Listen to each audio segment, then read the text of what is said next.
Kamusta ka? Welcome to my channel, Charissa and Kananan Home Cooking. Are you ready to learn new recipe? As easy as frying egg and bacon, a hearty meal and a plating to make it more special. Learn to bake cookies and yummy cakes. Let's cook and bake with a happy heart. Please like and subscribe and turn on the notification bell. Smile is free! Tara, simulan na natin!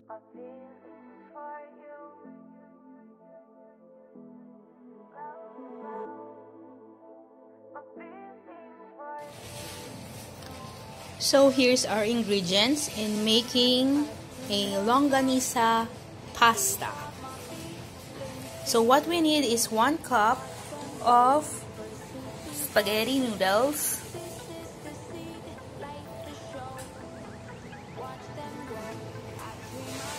butter, depends on your taste. You can use half a tablespoon of butter or 1/4 tablespoon of butter. Cheese, this is for the toppings later. 1 longanisa, garlic longanisa,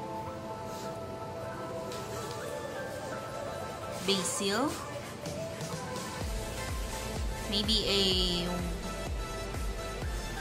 1/4 teaspoon or half a teaspoon. It depends on your taste buds.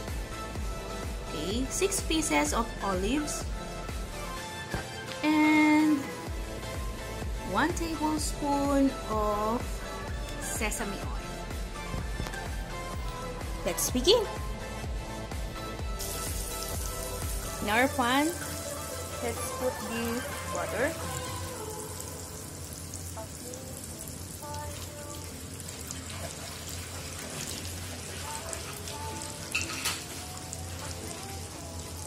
Then next, our longanisa.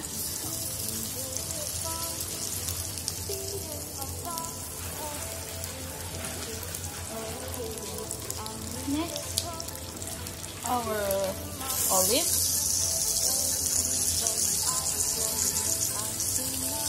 Followed by our sesame oil.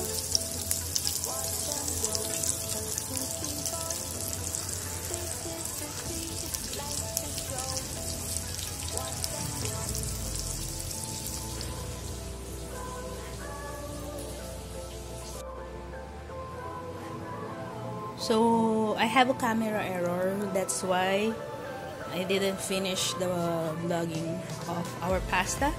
So basically we put everything on it and then we just saute everything and add a dash of pepper and a dash of